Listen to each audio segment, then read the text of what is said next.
क्रिस्त में अति प्रिय माता पिता भाइयों और बहनों, आप सबों को प्रभु प्रकाश का त्योहार मनाने के लिए स्वागत है। आज के दिन हमारे लिए मनन चिंतन के लिए सन्मति के सुसमाचार अध्याय 2 वचन संख्या 1 से 12 तक दिया गया है। इस प्रभु प्रकाश के त्योहार में प्रभु यीशु को प्रकाशित किया जाता है, प्रकट किया जाता है दुनिया के ईश्वर के रूप में। और इसी के लिए हमारे लिए जो घटना सन्मति के सुसमाचार अध्याय 2 वचन संख्या 1 से 12 में जो दिया गया है, उसी का आइए थोड़े विस्तार रूप में हम देखने के लिए प्रयास करें। अध्याय 2 वचन संख्या 1 से 2 तक हम लोग देखते हैं ज्योतिष लोगों का आगमन। और जैसे ज्योतिष लोग आगमन के जानकारी मिल जाता है, वचन संख्या 3 से 6 तक हम पाते हैं कि राजा हेरोद घबरा जाता है और उन्होंने महायाजकों और शास्त्रियों को बुलाकर उनसे सभा लेकर उनके बारे में पूछताछ करता है। और तीसरा है वो ज्योतिष लोग से निवेदन करता है कि आप लोग जाने के बाद, उनके बेन करने के बाद आकर मेरे को भी बताइए बोलकर बताता है। 14 है और मजाई लोग चले जाते हैं और जाकर प्रभु यीशु से मिलते हैं और भेंट चढ़ाते हैं। और 5वां है उन लोग दूसरे रास्ते से अपने घर वापस लौटते हैं। ये अध्याय 2:12 में हम पाते हैं। आइए इसी में छिपा हुआ रहस्य को हम मनन चिंतन कर चर्चा करके हम अपने जीवन में अपनाने के लिए हम प्रयास करें। हम यहाँ पर देखते हैं प्यारे भाइयों और बहनों कि ईसा के जन्म यहूदिया के बेतलेहम में राजा हेरोद के समय हुआ था। इसके बाद ज्योतिष पूर्व से यरूशलेम आए और यह बोले, यहूदिया का नवजात राजा कहाँ है? हमने उनका तारा उदित होते देखा, हम उन्हें दंडवत करने आए हैं। यही बात बताते हैं, यही बात हमको प्रकट करता है। हम लोग के समान उन लोग, ये ज्योतिष लोग जो महान लोग रहे, जो ज्ञानी लोग रहे, और उन लोग भी ईश्वर को एक राजमहल में खोजने के लिए निकल पड़े। लेकिन उनको आश्चर्य हुआ कि उन लोग राजमहल में प्रभु यीशु को देख नहीं पाए, परंतु उन लोग देख पाए प्रभु यीशु को। कहाँ देख पाए? उन लोग एक छोटे से घर में उन लोग प्रवेश करके प्रभु यीशु को देख पाए। और इसीलिए कहा गया, घर में प्रवेश कर उन्होंने बालक को उसकी माता मरियम के साथ देखा और उसे साष्टांग प्रणाम किया। इसलिए हम भी अपने जीवन में अगर ईश्वर को पाना है तो हम बहुत बड़े राजमहल में या बहुत बड़े ऊंचे स्थानों पर ना केवल गिरजाघर और प्रार्थनालय में केवल ईश्वर को खोजने की जरूरत नहीं है, हम कहीं भी ईश्वर को पा सकते हैं। यही या आज का यही घटना हमें सिखाते हैं। आगे हम बढ़ते हैं। फिर अपना अपना संदूक खोलकर उन्होंने उसे सोना, लोबान और गंधरस की भेंट चढ़ाए। सोना ईश्वर को इंगित करता है, लोबान किंग और नबी को इंगित करता है, और गंधरस हम जैसे मानव जाति को और प्रभु यीशु का मृत्यु को इंगित करता है। और इन सभी चीजों को उन लोग एक बालक में देख पाए। एक बालक में प्रभु यीशु को उन लोग ऐसे देख पाए, या प्रभु यीशु अपने आप को ईश्वर के रूप में, राजा के रूप में, नबी के रूप में, पूरा मानव जाति के रूप में, एक मानव के पुत्र के रूप में ईश्वर अपने आप को प्रकट करते हुए उन लोग पाए। उन्होंने स्वप्न में यह चेतावनी मिली कि वे हेरोद के पास नहीं लौटे, इसलिए वे दूसरे रास्ते से अपने देश चले गए। वो उन लोग अपने दूसरे रास्ते से अपने देश चले गए का मतलब यही होता है, उन लोग का जीवन बदल कर उन लोग आगे बढ़े। वो ये बताता है कि उन लोग अपने खोज समाप्त हो चुका है। उन लोग एक कीमती चीज को खोज में रहे, क्योंकि उन लोग ज्ञानी लोग थे और उसी खोज का उत्तर उन लोग पाए। उसी चीज को नबी यशायाह का ग्रंथ अध्याय 5:6 में बताया जाता है, यह देखकर तो प्रफुल्लित हो उठेंगी, तेरा हृदय आनंद से उछलने लगेगा, क्योंकि समुद्र की संपत्ति और राष्ट्रों का धन तेरे पास आ जाएगा। ऊंटों के झुंड और मिदियन तथा यफ्फा की सडनियां तुझ में उमड़ पड़ेंगी। सभा के सब लोग प्रभु की स्तुति करते हुए सोना और लबान की बैंड ले आएंगे बोलकर प्रभु यीशु के जन्म के बारे में इन सभी बातों को पहले ही बताया गया था। उसी आधार पर यहाँ पर घटित हुए हम देखते हैं, और इसी घटना से हम ये पाते हैं कि उन लोग जो खोज के आए उसको पाए। दुनिया में बहुत सारे लोग बहुत सारे चीजों के सामने सिर झुकाते हैं। कुछ लोग अपने पद के सामने सिर झुका देते हैं। इसी के कारण वो पद से छोड़ने के लिए तैयार नहीं होते हैं। इसी को हमारे भारत में देख सकते हैं। बहुत सारे लोग अपने पद को बचाकर रखने के लिए कोई भी तरीका, वो भले हो सकता है कोई भी गलत तरीका, उसको अपनाने के लिए उन लोग तैयार हो जाते हैं। उसी प्रकार राजा हेरोद भी अपने जीवन में अपने पद को बचा कर रखने के लिए उन्होंने यहाँ कहा जाता है अध्याय 2:16 में, हेरोद को यह देखकर बहुत क्रोध आया कि ज्योतिषियों ने मुझे धोखा दिया है।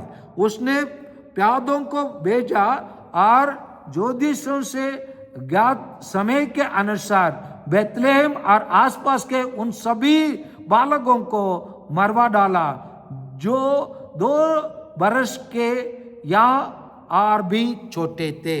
देखिए, यही करते हैं जो अपने पद के सामने झुकते हैं और अपने पद को ईश्वर के रूप में देखते हैं और अपने पद को महान देखते हैं। वही लोग एक गलतियों को करते जाते हैं और कर रहे हैं भी। हमारा देश में इसके लिए बहुत सारा उदाहरण है। और कुछ लोग अपने धन संपत्ति के सामने सिर झुकाते हैं और दंडवत करते हैं। उसी चीज को मैं उदाहरण देने के लिए जरूरत नहीं है। आप लोग अखबार में, टीवियों में, हमारे भारत में ऐसे बहुत सारे लोगों को देखने के लिए मिलता है। और कुछ लोग वैज्ञानिक के सामने सिर झुकाते हैं। जैसे हम लोग इन दिनों में एक खतरा हमारे जीवन में और हमारे दुनिया में आ सकता है, जिसको हम कहते हैं ये आर्टिफिशियल इंटेलिजेंस। ये मानव को गुलामी बना देगा, मानव को ऐसे दास बना देगा, वो ईश्वर को छोड़ के ये आर्टिफिशियल इंटेलिजेंस के सामने वो घुटने टेकेगा और दंडवत करेगा। वो समझेगा वही ये सब कुछ। और कुछ लोग अपने काबिलियत में, अपने प्रतिभा में उन लोग सिर झुकाते हैं। कुछ लोग ऐसे कहने लोग, मेरे लिए कोई चीज की जरूरत नहीं है बोलकर अपने टैलेंट्स में, अपने प्रतिभा में जो लोग सिर झुकाए और उसी को महान समझे, उन लोग आज इस दुनिया में नहीं है। इसलिए आइए प्यारे भाइयों और बहनों, हम लोग इन 3 शास्त्रियों के समान हम खोजने लगे। उन लोग वास्तव में ईश्वर को खोजने लगे, इसीलिए पाए। जैसे प्रभु यीशु ने स्वयं सिखाया, ढूंढो तुम पाएंगे। और संत मत्ती के सुसमाचार में हम लोग अध्याय 6:33 में हम लोग यही चीज को हम पाते हैं, तुम सबसे पहले ईश्वर का राज्य और उनकी धार्मिकता की खोज में लगे रहे और ये सब चीजों तुम्हें यूं ही मिल जाएंगे बोलकर हमको बताए थे। वही चीज को प्रभु यीशु के जन्म के टाइम पर ये 3 ज्योतिष लोग खोजने लगे, इसीलिए प्रभु यीशु को पाने लगे। इसलिए प्यारे भाइयों और बहनों, इन घटनाओं से हमें क्या सीखना है? हम ये सीखने की जरूरत है, इन ज्योतिष लोगों के समान हमको ईश्वर को खोज में प्रतिदिन लगे रहना चाहिए। जब हम ईश्वर को पा लेते हैं, जैसे उन लोग ने अपना संदूक खोलकर उनसे सोना, लोबान और गंधरस की भेंट चढ़ाए, उसी प्रकार हम अपने आप को अपने शक्ति के अनुसार चढ़ाने की जरूरत है। और कहा भी गया, और उन्होंने उनके सामने साष्टांग प्रणाम किया। साष्टांग प्रणाम क्या का इंगित करता है कि हमारे सामने रहने वाला वह ईश्वर सर्वशक्तिमान है, सर्वव्यापी है, सर्वज्ञान है, और इसीलिए हम उनके सामने हमको साष्टांग प्रणाम करके उसी के अलावा और किसी के खोज में हमको लगे नहीं रहना चाहिए।